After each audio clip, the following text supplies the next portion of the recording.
तो hello guys, आज की वीडियो में हम डिस्कस करने वाले हैं क्लास 10th की सामाजिक विज्ञान का जो प्री बोर्ड का पेपर है उसको डिस्कस करने वाले हैं। ये बेसिकली यूपी बोर्ड के छात्रों के लिए है, लेकिन सभी बोर्ड के छात्र इसको देख सकते हैं।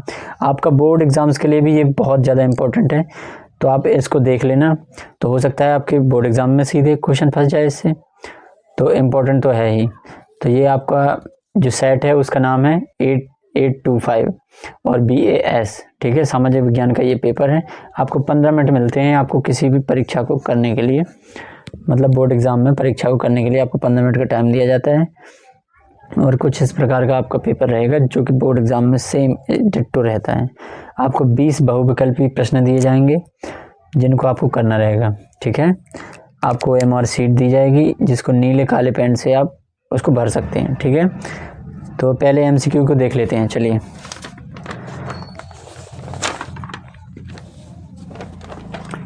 खंड आपके पहला है ये खंड आ। तो दोस्तों ये रहा आपका खंड आ। तो खंड आ में क्या है, फ्रांस की क्रांति कब हुई थी? 1789 ईस्वी में। या ये तो सबको पता है, चलिए हटा। चलिए अब क्या है, जर्मनी के एकीकरण का जनक कौन था? तो ये बिस्मार्क था। दूसरा नंबर क्वेश्चन, भारत का पहला लौह इस्पात संयंत्र कहाँ स्थापित किया गया था? तो जमशेदपुर में। ये सभी टिक बिल्कुल एकदम सही हैं, तो आप इनको बड़े आराम से देख सकते हो, याद भी कर सकते हो ऐसा। अंतर्राष्ट्रीय विश्व बैंक की स्थापना कब हुई थी? 1944 में। चलिए और आगे, विश्व में आर्थिक महामंदी कब आई थी? तो ये 1929 में आई थी। और आगे नेक्स्ट, कॉमन लॉ किस देश में संबंधित है? तो ये ब्रिटेन से संबंधित है। आप बाकी ऑप्शंस को भी पढ़ सकते हो, लेकिन ये इंपॉर्टेंट है तो मैंने पहले ही मार्क करके रख दिया। हिंदी है हमारी राजभाषा है, ना राष्ट्रभाषा है, ना हमारी राज्य भाषा है, ये हमारी राजभाषा है। तो इस पर आप टिक करना है, ये इंपॉर्टेंट है, ठीक है। चलिए नेक्स्ट, चलिए अगला क्या है, जनसंघ की स्थापना कब की गई? 1951 में। निम्नलिखित में से कौन सा संबंध लोकतंत्र से नहीं है? तो बहुसंख्यों का शासन। वीडियो बहुत ज़्यादा लंबा हो जाता है, इसलिए मैं वीडियो को कम करने की कोशिश कर ली है, इसलिए स्पीड पर कर रहा हूँ। भारत के संविधान में महिलाओं के लिए आरक्षण की व्यवस्था है स्थानीय संस्था में, ठीक है। और निम्नलिखित में से कौन सा आर्थिक विकास का लक्ष्य है? इनमें से सभी, ये सभी।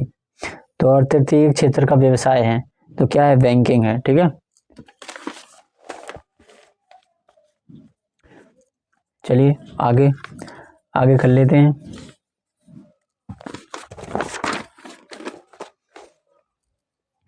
निम्नलिखित में से कौन अनौपचारिक साख को नियंत्रित करता है? तो निम्न में से कोई भी नहीं करता, ठीक है। ना ही RBI करती है, ना वित्त मंत्री, ना कर्जदार। निम्नलिखित में से कौन सा अंतर्राष्ट्रीय व्यापार का अवरोधक है? तो आयकर भी है और घरेलू व्यापार का संरक्षण भी है, ये भी दोनों, ठीक है। उपभोक्ता के शोषण का एक रूप है मिलावटी वस्तु, अनुसूचित कीमत लेना, कम वजन तोलना, इनमें से सभी, ओके। संपूर्ण उत्तरी मैदान क्या है? तो जलोढ़ मृदा है। करेक्ट आंसर हो जाएगा जलोढ़ मृदा, ठीक, ऑप्शन नंबर ए। निम्नलिखित में से कौन वन संसाधनों के सिकुड़ने का कारण नहीं है? तो आरक्षित वनों का विस्तार। मैं सीधे डायरेक्ट कर रहा हूँ क्योंकि मुझे टाइम कम है मेरे पास, ठीक है, नहीं तो ज़्यादा लंबा वीडियो हो जाएगा तो आप फिर कहोगे। निम्नलिखित में से कौन भारत में रोपण फसल का उदाहरण नहीं है? तो धान नहीं है, ठीक है। निम्नलिखित में से कौन खनिज उद्योग है? पेट्रो रसायन उद्योग, ओके। चलिए, स्वर्णिम चतुर्भुज योजना संबंधित है महाराजमार्ग विकास से। चलिए 20 नंबर तक हमारे क्वेश्चन कंप्लीट हो गए। अगर आप इन क्वेश्चन को बिल्कुल करेक्टली आंसर करते हैं तो आपके 20 में से 20 मार्क्स आने से कोई भी नहीं रोक सकता है, ठीक है। ओके, चलिए आगे बढ़ते हैं। आपको ये वाली प्रश्न भी दिखा देते हैं, आपको एक नज़र देख लीजिए पार्ट बी में। तो मैं इनको क्वेश्चन के आंसर तो नहीं दिखाऊंगा, आप क्वेश्चन को देख लीजिए। आप इन क्वेश्चन को जरूर से पढ़ के जाना, हो सकता है आपके एग्जाम में सीधे यहीं से क्वेश्चन आ जाए, ओके। भारत की आर्थिक तथा राजनीतिक स्थिति पर प्रथम विश्व युद्ध के प्रभावों का उल्लेख कीजिए। आर्थिक महामंदी के 2 प्रमुख कारणों का उल्लेख कीजिए। भारतीय राजनीतिक व्यवस्था में क्षेत्रीय दलों के बढ़ते महत्व के 2 प्रमुख कारणों का उल्लेख कीजिए।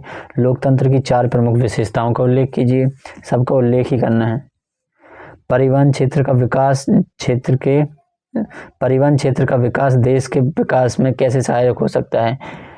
इसके किन्हीं 2 लाभ का बताइए, लाभों को बताना है, ठीक है।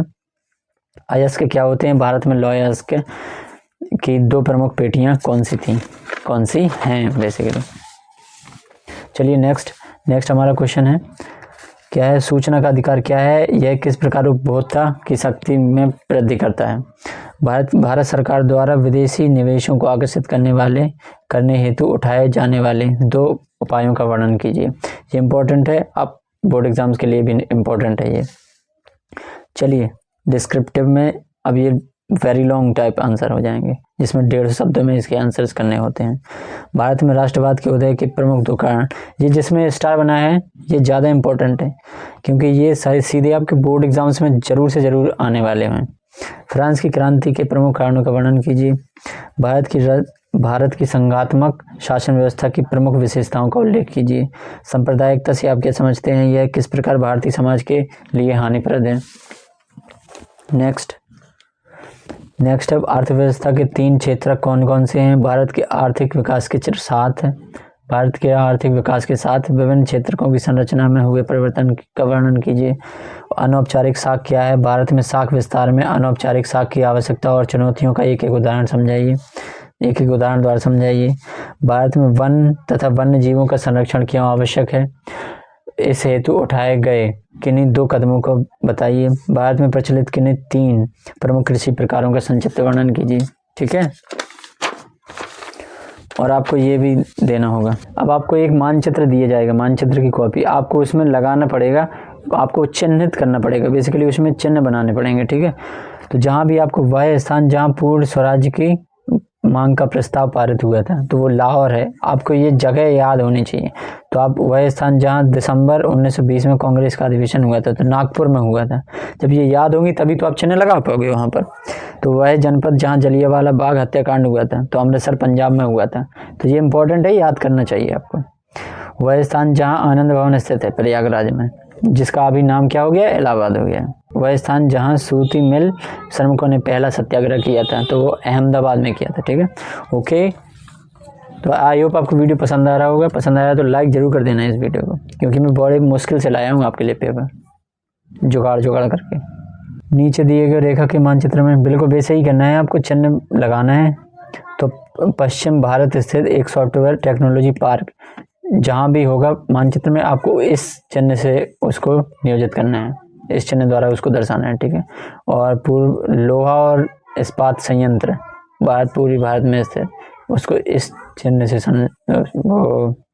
से आपको दर्शाना है। ठीक है, दक्षिण भारत स्थित एक तापी ऊर्जा संयंत्र जहाँ भी है, उसको आपको ब्लैक गोला से चिन्हित करना है। छत्तीसगढ़ राज्य की राजधानी, उसको आपको डब्बा के अंदर सी बना के चिन्हित करना है। ये सब आपको मैप में करना है, जो भी आपको दिया जाएगा। ठीक, तो आप पूरा यहाँ से देख सकते हैं। अब वीडियो ज़्यादा लंबा हो सकता है, अब आप यहाँ से पूरे क्वेश्चंस को पढ़ सकते हैं। ये सारे क्वेश्चंस आपके बोर्ड एग्जाम में, प्री बोर्ड में भी आ सकते हैं। ये देखिए, ये लीजिए। तो आई होप आपको वीडियो पसंद आया होगा। पसंद आया तो लाइक कर देना, चैनल पे न हो तो सब्सक्राइब कर देना। मिलते हैं नेक्स्ट वीडियो में, तब तक के लिए bye, take care, goodbye. Like कर देना।